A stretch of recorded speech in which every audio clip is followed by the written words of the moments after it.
श्री दुर्गा सप्तशती चतुर्थ अध्याय। इंद्र आदि देवताओं द्वारा देवी की स्तुति।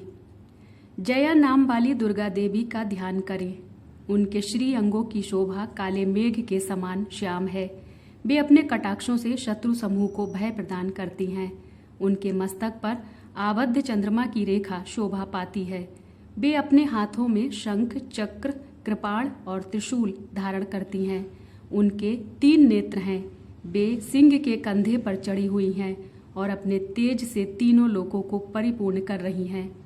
इस प्रकार देवी का ध्यान करते हुए अब चौथे अध्याय का पाठ आरंभ करते हैं।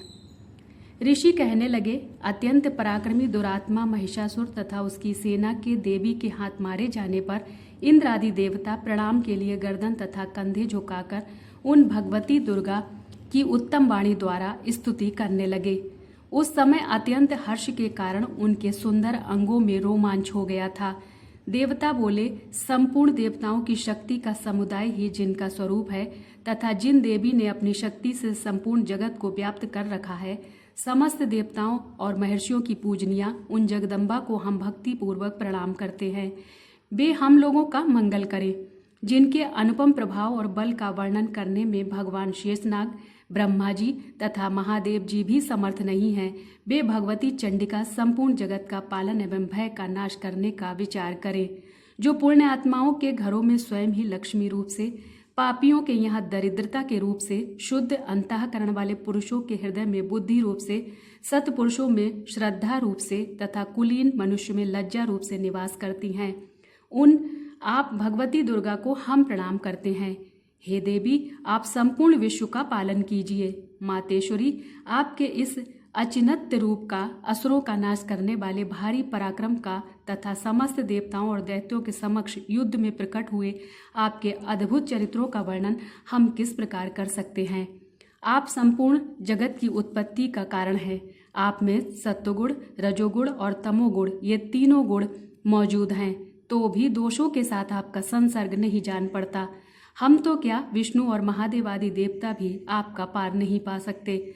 आप ही सबका आश्रय हैं। यह समस्त जगत आपका अंशभूत है, क्योंकि आप सबकी आदिभूत, अव्याकृता, पराप्रकृति हैं। हे देवी, संपूर्ण यज्ञों में जिसके उच्चारण से सब देवता तृप्त होते हैं, वह स्वाहा आप ही हैं। पितरों की भी तृप्ति का कारण आप ही हैं। अतएव सब लोग आपको स्वधा भी कहते हैं। देवी, जो मोक्ष की प्राप्ति का साधन है, अचिन्त्य महाव्रत स्वरूपा है, समस्त दोषों से रहित जितेंद्रिय तत्व को ही सार वस्तु मानने वाले तथा मोक्ष की अभिलाषा रखने वाले मुनिजन जिसका अभ्यास करते हैं, वह भगवती पराविद्या आप ही हैं। आप शब्द स्वरूपा हैं। परम पवित्र ऋग्वेद, यजुर्वेद तथा उद्गीत के पदों के पाठ से युक्त सामवेद का भी आधार भी आप ही हैं। आप देवी वेदत्रयी देवी हो और 6 ऐश्वर्यों से संपन्न भगवती हैं। इस विश्व की उत्पत्ति एवं पालन के लिए आप ही वार्ता हो। संपूर्ण जगत की घोर पीड़ा का नाश करने वाली आप ही हैं। हे देवी, समस्त शास्त्रों का ज्ञान कराने वाली मेधा शक्ति आप ही हैं। दुर्गम भवसागर से पार उतारने वाली नौका रूप दुर्गा देवी भी आप ही हैं। आपकी कहीं भी आसक्ति नहीं है। कैटभ के पुत्र भगवान विष्णु के बक्षस्थल में एकमात्र निवास करने वाली भगवती लक्ष्मी तथा चंद्रमा को मस्तक पर धारण करने वाले शंकर द्वारा सम्मानित गौरी देवी भी आप ही हैं। आपका मुख मंद मुस्कान से सुशोभित निर्मल पूर्ण चंद्रमा के बिंब का अनुकरण करने वाला और उत्तम सुवर्ण से भी अधिक कांति से कमनीय है, तो भी उसे देखकर महिषासुर को क्रोध हुआ और सहसा उसने उस पर प्रहार कर दिया। यह बड़े आश्चर्य की बात है। देवी, वही मुख जब क्रोध से युक्त होने पर उदय काल के चंद्रमा की भांति लाल और तनी हुई भौं के कारण विकराल हो उठा, तब उसे देखकर जो महिषासुर के प्राण तुरंत नहीं निकल गए, यह उससे भी बढ़कर आश्चर्य की बात है, क्योंकि क्रोध से भरे हुए यमराज को देखकर भला कौन जीवित रह सकता है। हे देवी, आप प्रसन्न हो। आपके प्रसन्न होने पर जगत उन्नति करता है और क्रोध में भर जाने पर आप तत्काल ही कितने कुलों का सर्वनाश कर डालती हैं। यह बात अभी अनुभव में आई है, क्योंकि महिषासुर की यह विशाल सेना क्षण भर में आपके कोप से नष्ट हो गई है। सदा अभ्युदय प्रदान करने वाली आप जिन पर प्रसन्न रहती हैं, वे ही आदर पाते हैं। उन्हीं को धन और यश मिलता है। उन्हीं का धर्म कभी नष्ट नहीं होता। तथा वे ही अपने हष्टपुष्ट स्त्री पुत्र और भृत्यों के साथ धन्य माने जाते हैं। देवी, आपकी ही कृपा से पुण्यात्मा पुरुष प्रतिदिन धर्मानुकूल कर्म करता है और उसके प्रभाव से स्वर्ग लोक में जाता है। इसलिए आप तीनों लोकों में निश्चय ही मनोवांछित फल देने वाली हैं। माँ दुर्गे, आप स्मरण करने पर सब प्राणियों का भय हर लेती हैं और स्वस्थ पुरुषों द्वारा चिंतन करने पर उन्हें पवित्र बुद्धि प्रदान करती हैं। दुख, दरिद्रता और भय हरने वाली देवी आपके सिवा दूसरी कौन है, जिसका चित्त सबका उपकार करने के लिए सदा ही दयाद्र रहता हो। देवी, इन राक्षसों के मारने से संसार को सुख मिले तथा ये राक्षस चिरकाल तक नरक में रहने के लिए भले ही पाप करते रहे हों, इस समय संग्राम में मृत्यु को प्राप्त होकर स्वर्गलोक में जाएं। निश्चय ही यही सोचकर आप शत्रुओं का वध करती हैं। आप शत्रुओं पर शस्त्रों का प्रहार क्यों करती हैं? समस्त असुरों को दृष्टिपात मात्र से ही भस्म क्यों नहीं कर देती? इसमें एक रहस्य है। ये शत्रु भी हमारे शस्त्रों से पवित्र होकर उत्तम लोकों में जाएं, इस प्रकार उनके प्रति भी आपका विचार अत्यंत उत्तम रहता है।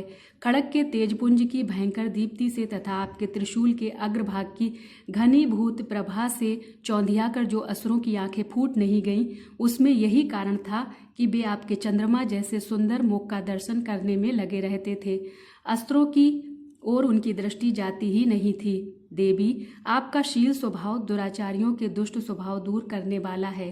साथ ही यह रूप ऐसा है जो कभी चिंतन में भी नहीं आ सकता और जिसकी कभी दूसरे से तुलना भी नहीं हो सकती, तथा आपका बल और पराक्रम तो उन दैत्यों का भी नाश करने वाला है जो कभी देवताओं के पराक्रम को भी नष्ट कर चुके थे।